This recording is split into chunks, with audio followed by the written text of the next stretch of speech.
We've all got two wolves in us, a good one and a bad one, and they both want to eat. The best I can tell, we just got to feed that good one a little more than the other one.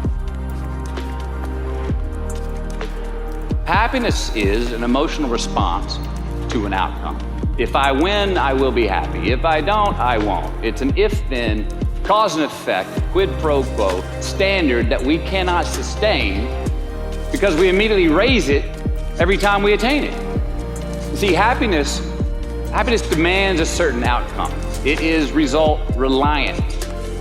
And I say if happiness is what you're after, then you're going to be let down frequently and you're going to be unhappy much of your time. Joy, though, joy is a different thing. It's something else. Joy is not a choice. It's not a response to some result. It's a constant. Joy is the feeling that we have from doing what we are fashioned to do, no matter the outcome. Now, personally, as an actor, I started enjoying my work and literally being more happy when I stopped trying to make the daily labor a means to a certain end. For example, I need this film to be a box office success. You know, I need my performance to be acknowledged. I need the respect of my peers.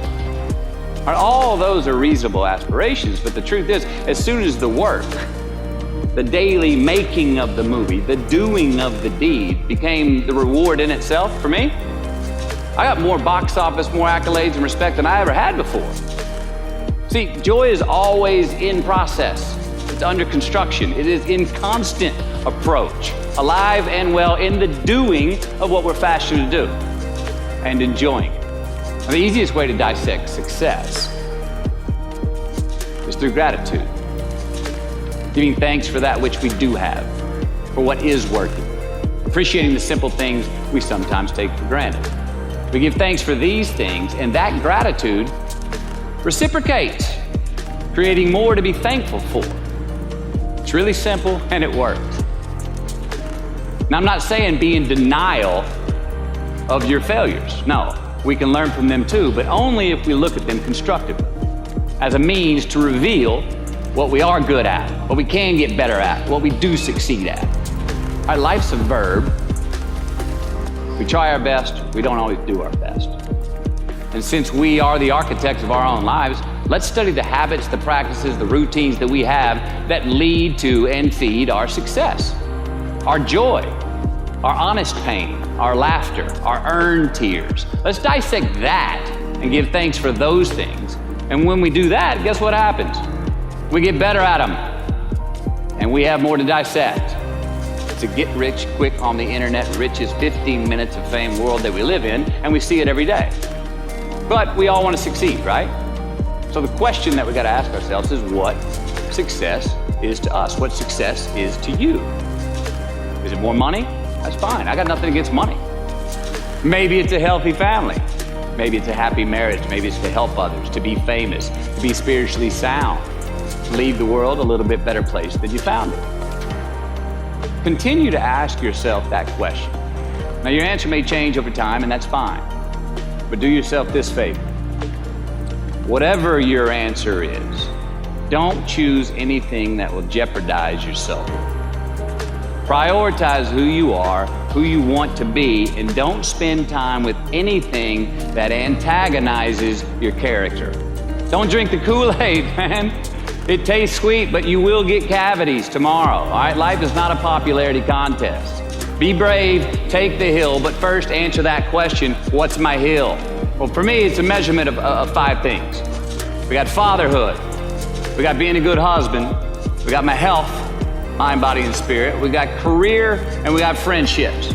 These are what's important to me in my life right now. Because I want to keep all 5 in healthy shape. And I know that if I don't take care of them, if I don't keep up maintenance on them, one of them is going to get weak, man. It's going to dip too deep into the debit section. It's going to go bankrupt. It's going to get sick, die even. So first, we have to define success for ourselves. And then we have to put in the work to maintain it. Take that daily tally. Tend our garden. Keep the things that are important to us in good shape. Defining ourselves by what we are not is the first step that leads us to really knowing who we are. You know that group of friends that you hang out with that they really might not bring out the best in you? You know, they gossip too much, or they're kind of shady. They really aren't going to be there for you in a pinch. Or how about that bar that we keep going to that we always seem to have the worst hangover from?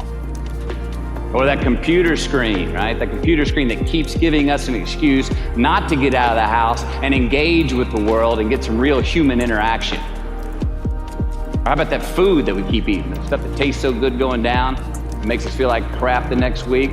We feel lethargic and we keep putting on weight. Well, those people, those places, those things, stop giving them your time and energy. Just don't go there. I mean, put them down. And when you do this, when you do put them down, when you quit going there, when you quit giving them your time, you inadvertently find yourself spending more time and in more places that are healthy for you, that bring you more joy. Why? Because you just eliminated the who's, the where's, the what's, and the when's that were keeping you from your identity. Like, trust me, too many options, I promise you this, too many options will make a tyrant of us all. All right, so get rid of the excess, the wasted time. Decrease your options. And if you do this, you will have accidentally, almost innocently, put in front of you what is important to you by process of elimination. Knowing who we are is hard. It's hard. So give yourself a break. Eliminate who you are not first, and you're going to find yourself where you need to be. Make voluntary obligations. I'm talking about the ones that we make with ourselves, with our God, with our own consciousness.